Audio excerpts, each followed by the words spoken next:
Hey everybody, this is herculespetix, founder, curator, docent, and gift shop employee of the herculespetix Academy of Comic Book Studies. Today we're going to be looking at the Transmutation of Ike Garuda, a 2-issue miniseries published by Epic Comics in 1991. Very interesting, kind of quirky comic. It kind of reminds me of something that would run in Epic Illustrated or Heavy Metal, even though it's maybe not naughty enough to be in Heavy Metal. But it's pretty damn good. It's written by Elaine, and it's penciled, inked, and colored by James Sherman. If you're not familiar with Elaine, she's probably most famous for her Starstruck comics, done in collaboration with Michael Kaluta. I never really read many of them. I think I read one story in Heavy Metal. And she has a very dense sci-fi style. It's not easy reading. She doesn't just hand you all the information like most comics do, because they figure, every month there's going to be a new reader. We got to fill them in. This is just you got to read these closely. A lot of stuff's implied, and then the pieces of the puzzle slowly fill in. James Sherman, he's been drawn since the 70s. He was one of the best artists of the 70s. He just didn't do much. I think he was so good that he got commercial jobs in, advertising, graphic design, probably paid a lot more. But I remember as a kid, he did some of these Legion of Superheroes that just were amazing, that were 10 times better than your average comic on the newsstand. So over the years, he's done little bits here and there. And this might be the last thing he did, 1991. I don't know. But it's nice. Let's look at the first one. Really nice cover. I love this. Once again, it's we've seen this so many times. It's, like sci-fi, but it's like a Sam Spade, Philip Marlowe type protagonist who's this rough and tumble private eye, sci-fi noir. So in this future, there's no starships. I guess because this new invention superseded them. They basically just trashed all the starships, which is pretty, I don't think that would ever happen. But basically, people travel in between planets through this, through the Transit Authority, which is the most powerful corporation in the galaxy because of this. They have a lock on all interplanetary travel. And basically, they dematerialize you. If that's, maybe there's a better word. They basically break you down to a molecular atomic level and then shoot you through the universe, and then you're reconstituted. It seems, I don't know, I'd rather go in a starship, even though it probably takes longer. But this just seems very risky. And Ike Garuda, our narrator here, our protagonist, he actually says that sometimes people get lost and their atoms never coalesce. So as you can see, very influenced by Mobius, this era of James Sherman. This is very different than his 70s style and 80s style. He obviously went away from comics for a while, and then when he came back, he was probably read a lot of French comics. Mobius, let's be honest. But look at these vibrant colors. Pretty nice coloring by James Sherman. And I really like this art, even though it's kind of derivative. It's pretty intense seeing this process. Traveling through space. So basically he's traveling to this planet called the Diamond Mines, which is owned by Big Jim Diamond. They're like the second biggest corporation in the galaxy after the Transit Authority. This guy's just mega, mega rich. So I guess he wanted to hire Ike Garuda. So that's why Ike Garuda's traveling here. And as soon as he wakes up from this womb, this space travel womb, this guy, Frankie Pongo, who's a grade B courier, he's waiting for him. He kind of works for Big Jim Diamond. We find out this interesting thing about Ike Garuda. I guess this is the future technology they have. He has pressure points all over his body where he can press certain things and release endorphins or adrenaline or sleepy juice if he wants to go to sleep. Thought it was kind of an interesting thing. So it turns out his luggage is lost. That's another thing. Apparently the transit authority loses a lot of luggage. So Frankie Pongo's leading him to his boss. This kind of Hare Krishna of the future tries to sell Frankie a flower. He takes the flower and just throws a nut, a metal nut, in her cup. So I guess they're called the Jesuites. They're basically Hare Krishnas, but it's Christianity. So it looks like Christianity is just kind of this small cult in the future. Really like this art. It's very kind of cartoony. Well, actually, it's pretty cartoony, yeah. But realistic enough. So this is kind of perplexing. There's a reason why he does this, though.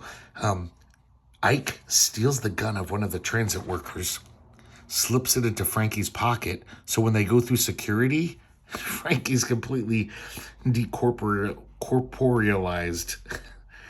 I thought he was dead, but he's not. Not to spoil it. I guess they just transport you to someplace else, you know. So now Ike is on diamond mines. He's just going to go by himself to the corporate headquarters. Big Jim Diamond apparently is indisposed, so his daughter, Lark, greets him and fills him in. Apparently some kind of new transport device has been stolen from Diamond Mines Corporation. Apparently it's better. It's an improvement on the Transit Authority's already existing model. Like I said, things get lost. Whole planets go offline sometimes. That's a common thing. So it's kind of a dodgy system. So they apparently have invented a better way. Somebody has stolen it, and she wants Ike Garuda to retrieve it. She introduces him to Barry Reasoner, this guy, this kind of nerdy scientist. He is the one who, I think he developed that invention. I really like Lark. Lark Diamond she's just like her name. She's like sharp and cold, you know. She's pretty tough. She's this pretty kick-ass woman. So there's these music boxes that catch Ike Garuda's eye. They just emit 7 tones. And for some reason it strikes him as curious. Apparently, Diamond Mines sends these out as promotional items, like millions a year. And they're just basically goofy trinkets as far as anyone knows.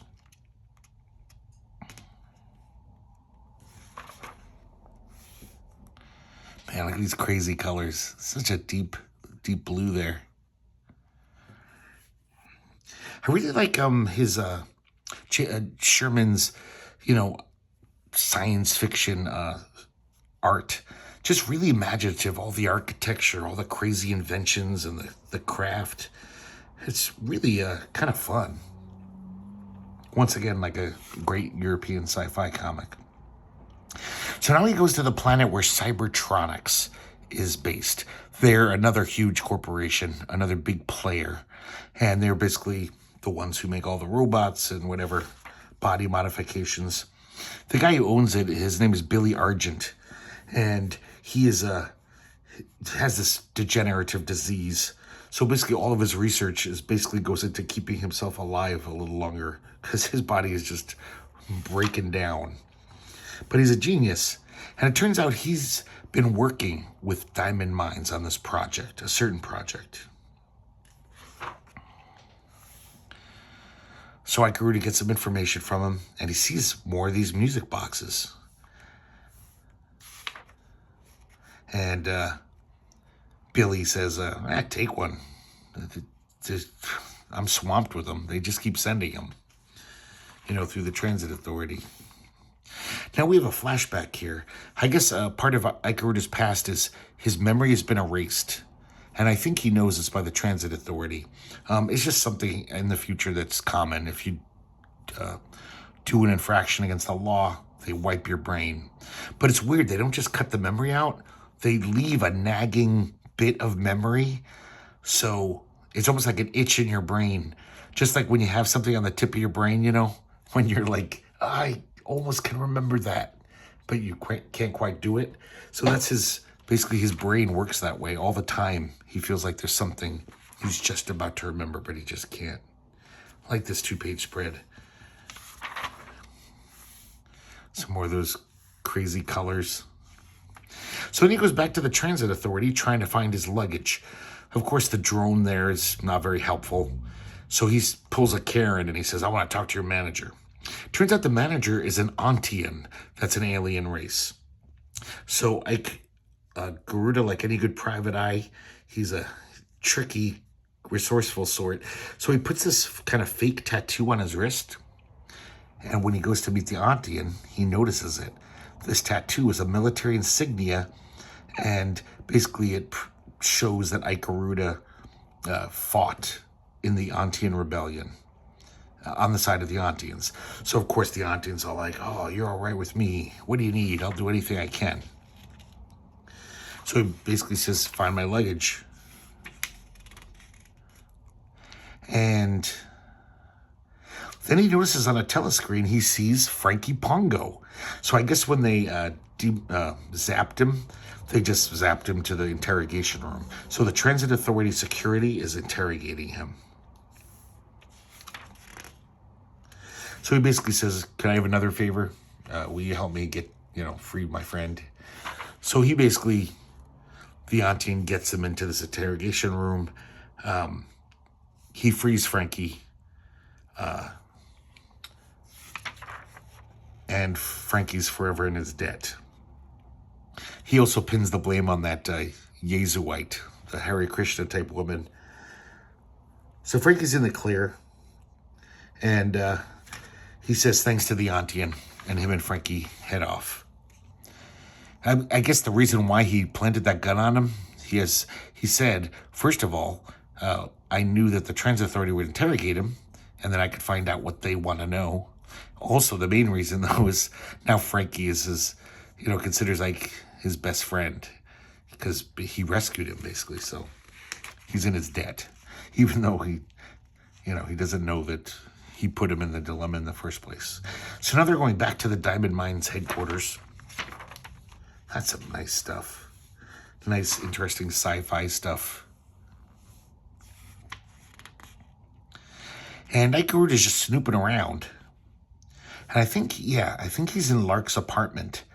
There's this giant fish pond, or, fish tank, but it's the size of a swimming pool with all these crazy fish.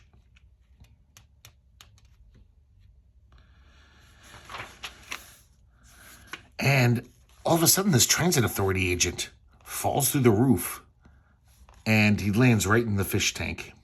And I guess those fish, even though they're all cute and pretty, they're like piranha, and they just tear into this poor guy.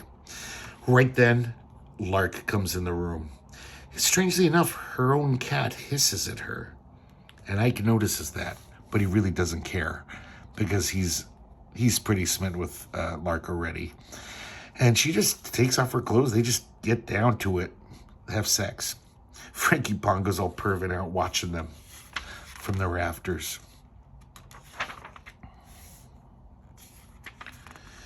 So post-coitus, Lark gets a hologram call from, what's his name? Oh, Barry Reasoner, the scientist. And, he can see them, and he's furious. He's completely jealous. I guess he's been sleeping with Lark, or at least thinks he was. He's totally in love with her. He says, you promised me things. You said you loved me.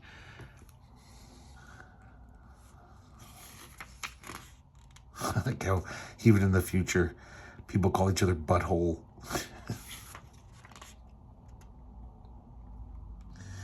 So Ike leaves, gets back to work, but he admits to Frankie that, he admits to himself that he's, Lark is everything he ever wanted in a woman.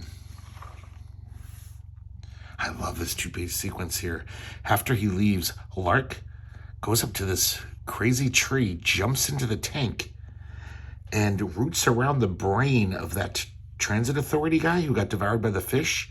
I like this panel, they're all nibbling on him. This big fish has got his foot in his mouth. Strangely enough, they're not attacking her at all. So first time I read this, I was like, what the hell's going on? And then she leaves. It looks like she found some kind of coin in his brain.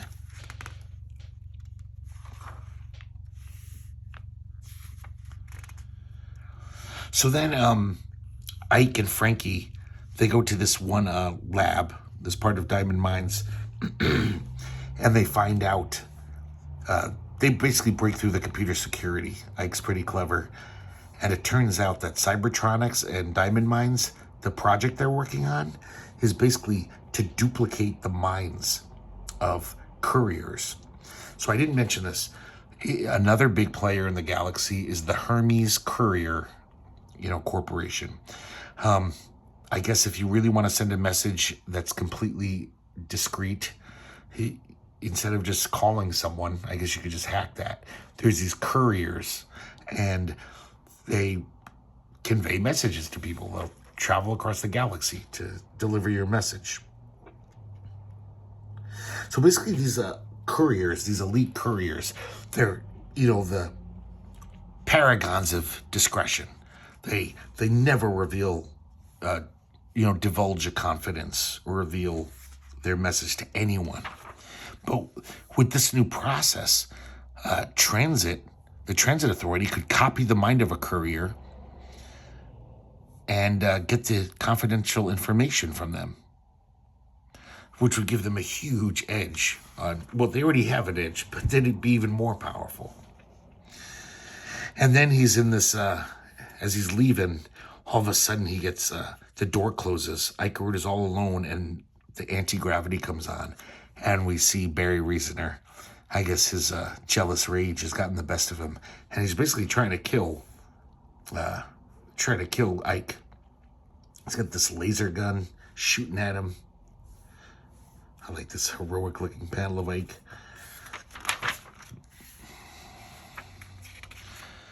Man, these colors are just so kooky. I like them though.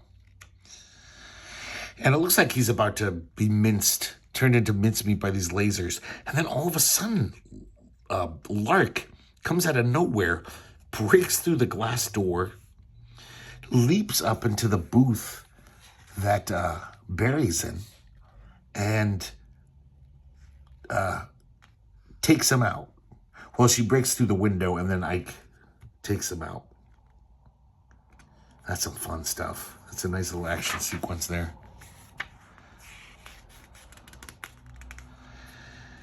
And so now that we find out all these mysterious things about Lark, because Big Jim Diamond finally shows up, and he reveals that this Lark is not his real daughter. It's a robot copy made by Cybertronics.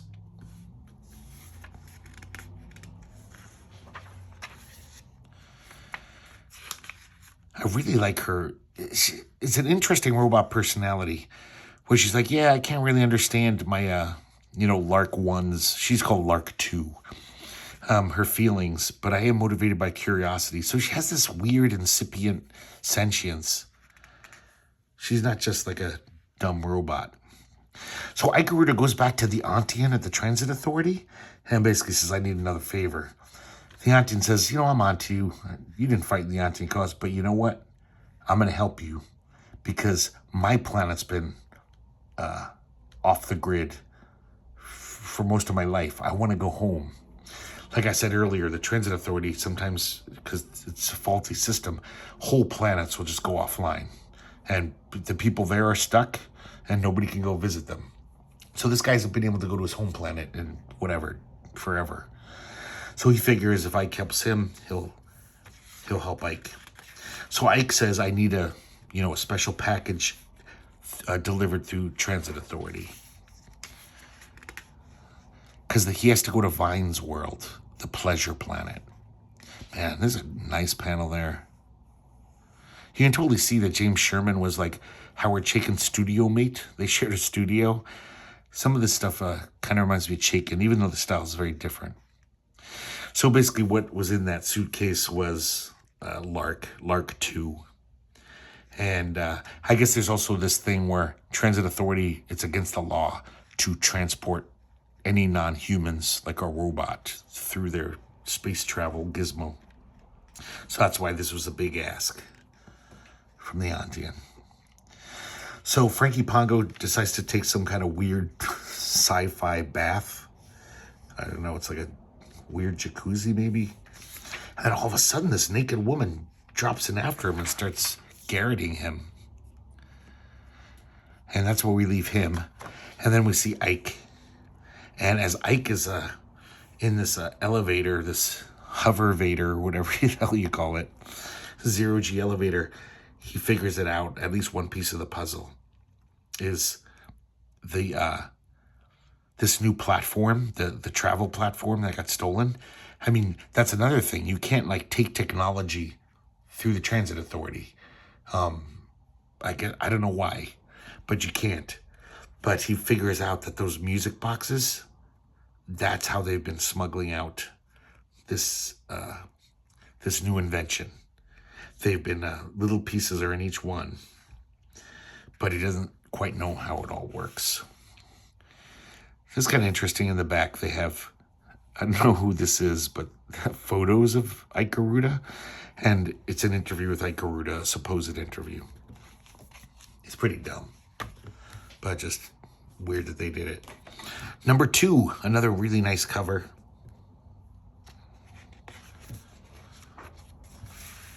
So Elaine Lee is just, this stuff is so complex. It's like, I kind of had to make a chart when I read it last night. Then I flipped through the comic and I made a chart. Just all these weird corporations and, she doesn't spell anything out like that clearly.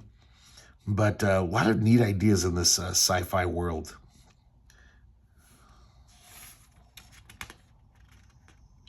So basically the reason why he's on Vine's world is because that's where the real Lark is probably at. At least that's what they think. That was her last destination before she disappeared.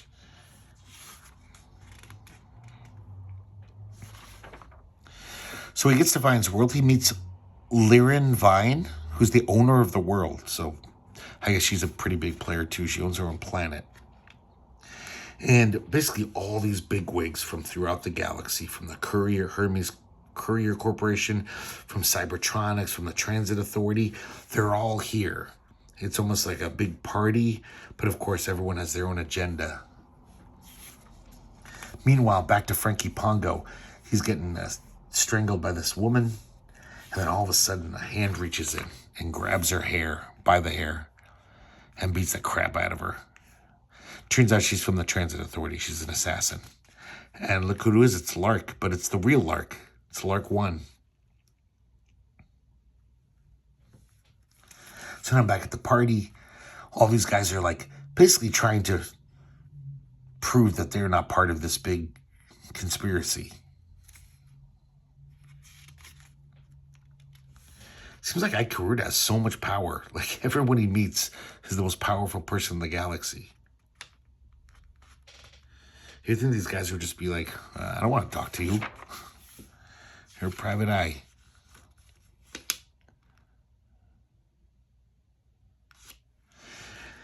And then all of a sudden, this woman, she's from the Transit Authority as well. At least she was. Her name's Mara. What's her last name again? Oh, Mara Leave. And all of a sudden, she takes a shot at Lark 2. Misses. And then a big fight breaks out. Lark 2 is just kicking all these bodyguards' asses. She's really strong as a, she's a robot.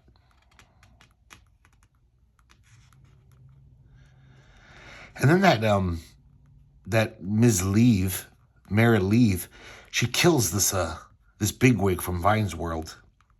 And Lark 1 sees Lark 2. And Lark 2 says, I'm not going with you. Because the real Lark says, come with me now. And Lark 2 says, that would be my death, wouldn't it, sister? So she is hustled out of there by Liren Vine. And then Frankie and Robot Lark escape. Ike is going to join them, but somebody stabs him with with Liquid Sandman, and he falls into oblivion. He has this weird dream sequence here, where I kind of like this outcrop here. Looks like Pete Greg Wrestler or something. This weird guy kind of looks like a sand person from Star Wars. Is telling him some cryptic shit, you know. When he wakes up, he's in this room with that Mara Leith person, and it turns out that before his memory was erased, they were lovers, and they both worked for the Transit Authority, but they were both like rebels trying to take down the Transit Authority from within. So basically that's what she's been doing all these years. And that's why she's trying to get her hands on this new invention as well.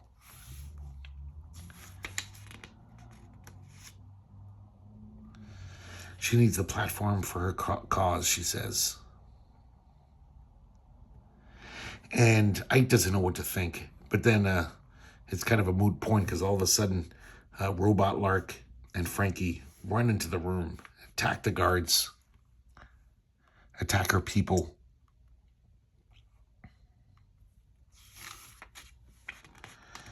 And then this courier shows up. And this courier's name is Lekba. And it's almost like he's turns into a free agent. He's like, I want to help you guys. I'm going to lead you to where you need to go. Robot Lark punches out Mara. And then that guy Lekba leads them through all these various places. This looks like almost like the cantina scene in Star Wars. These are the Gilgamen. They're like the underclass of this world.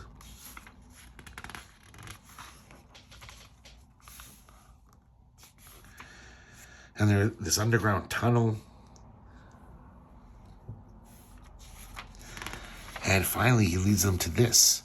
This is the only like off-grid transport, BB thing, whatever the Transit Authority uses. But basically, when you travel through the Transit Authority, you have to go to the terminal, the central terminal. That's how they can check on everybody. That's why they have so much power. But this one, it shoots straight to New Saxon, this other planet. So they all get in their tombs. And once again, we see that cool effect of them traveling through space, being immaterial. And Ike comes out of his womb.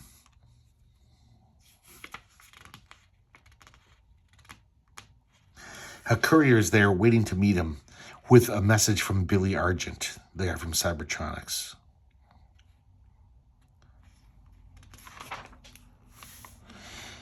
Everyone else gets out of their wombs and they continue on their way. So then it turns out there is one like spaceship left. And it's really fascinating to Ike. It's the first time he's ever traveled in between planets without the womb and the tomb. Basically he gets to stay as himself. He doesn't have to be turned into a bunch of atoms. He presses something on his finger so he can sleep. And then they get to this space station. I like this design work.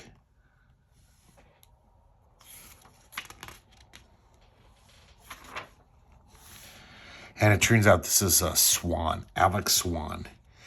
And he's in charge of Hermes, the courier corporation. So they're on his planet now. And he's basically omniscient. Because all those couriers with all that secret information, he knows everything they know.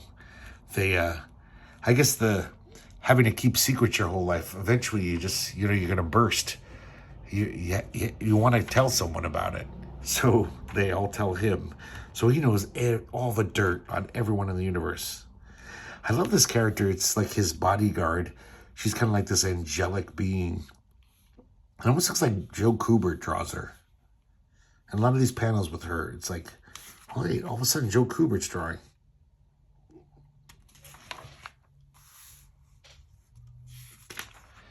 And so, he basically tells them what's up. And he knows everything. Basically, that Maria Leaf, his ex-lover,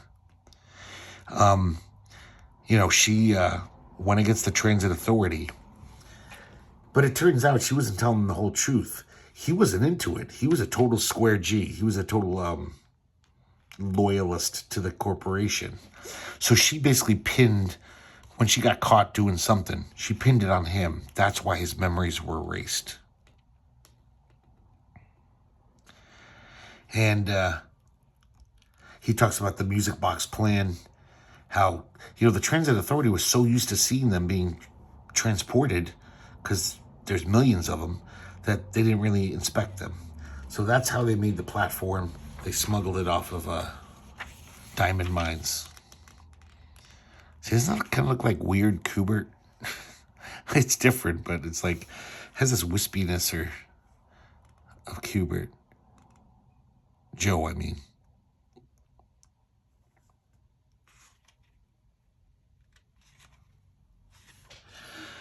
So he's trying to escape, and that angelic being, she's stopping him. And he gets past her, though. But then she pops up again. And this is like one of my favorite defense mechanisms I've ever seen a hero uses. She's totally got him in her grip. She's about to stab him, and all of a sudden he pukes right in her face because the zero G is making him nauseous. And she totally drops the knife. I guess that would happen no matter how good you were at killing. If somebody puked in your face, you'd probably be like, God, what the fuck? And then, luckily, Robot Lark shows up. Robot Lark really seems to have a thing for Ike. So they get back in that starcraft. And they go to this other planet. And who should they meet there? The real Big Jim Diamond. That Big Jim Diamond back on Diamond Mines, that's his cousin. And I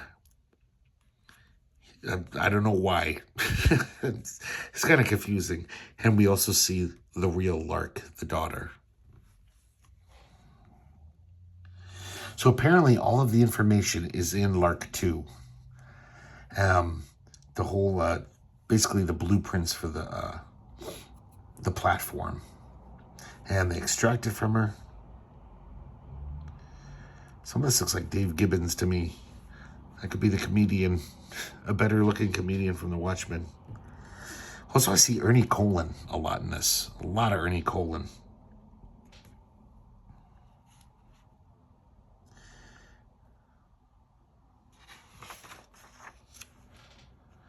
So I guess he's going to send a courier back to Diamond Mines to tell his cousin, who's masquerading as him, to put Diamond Mines offline. So nobody will be able to go there except for him. And I guess his family, people he wants to come. And after he tells him the plan, the real Lark pulls a gun. And it's basically, like in most film noir type books, he's like, it's a pity. You'll never be able to share this information. But they fight back. And Robot Lark starts kicking ass. And she grabs Lark, the human Lark, and gets into this transporter. I'll be honest here, you guys can probably tell. I'm not quite sure what the hell's going on here. It's still really interesting. It's like Elaine Lee really makes you work for it. And it's like, I know if I read it again, I'll probably figure it out. But it's, as you can see, there's not many captions. They don't really explain things.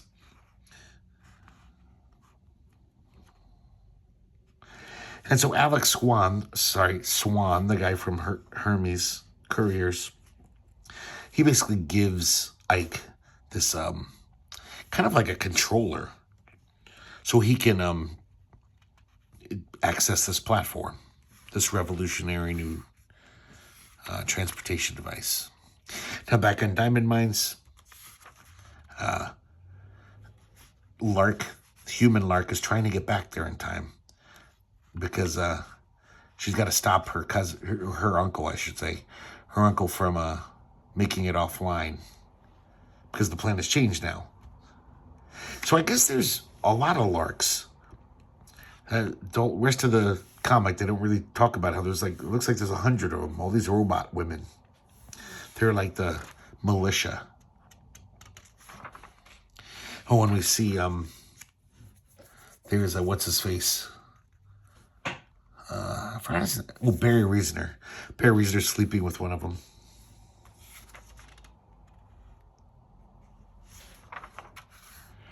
And the cousin of Big Jim Diamond thinks he's leaving the planet.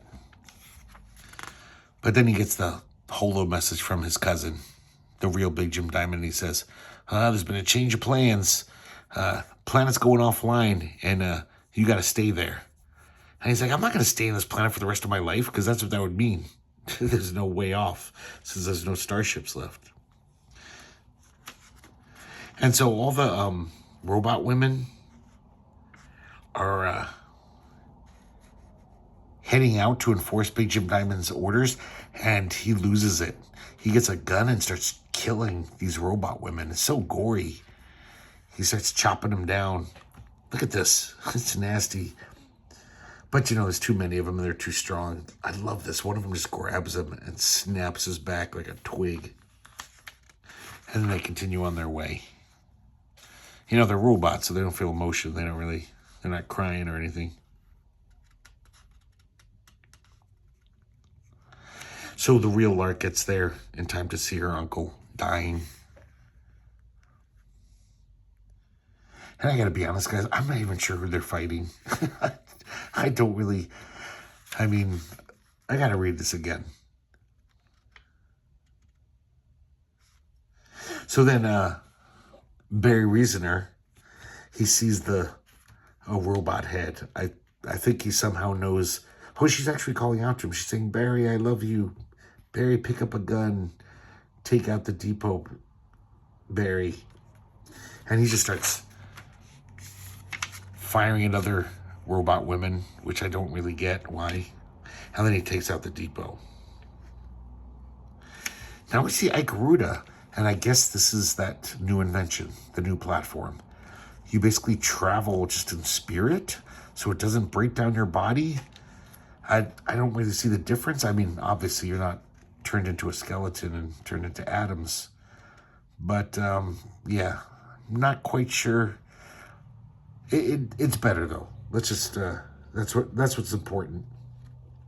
So he's basically flying through space, and he makes it to this paradise planet that's completely offline, so only he can get there and a few of his friends. And when he gets there, Robot Lark is waiting for him. The auntie, and I guess, was invited to come along, and Frankie Pongo. And it looks like they're just going to chill and have this nice, idyllic life, forever until they die. So I don't know. Interesting. So, I gotta say, when I was done reading these, I was thinking, should I kick these out of the Academy?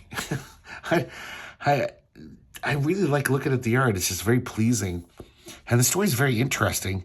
But I don't know if I never, ever need to read this again. But I've said that about other comics. So I think I'm going to keep these for at least for a few years. Read them again at some point, if I don't die before then.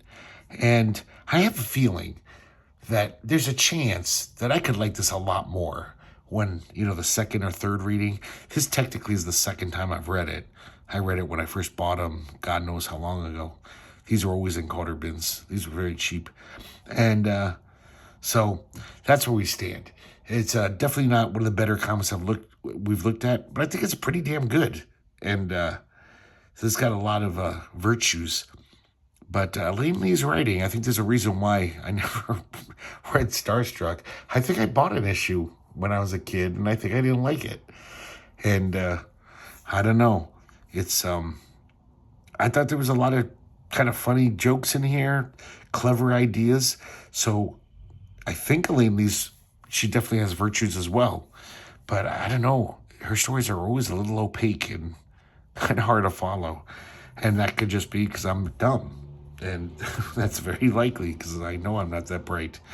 So I'm going to keep these for a while. They're still in the Academy as of now. And I don't know, maybe I'll get back to you in 5 years, 10 years, if I'm still here. And I'll see if these make the cut. Hope you guys enjoyed looking at this. A very odd little comic, kind of forgotten. And I hope to see you next time here at the Herculespetix Academy of Comic Book Studies.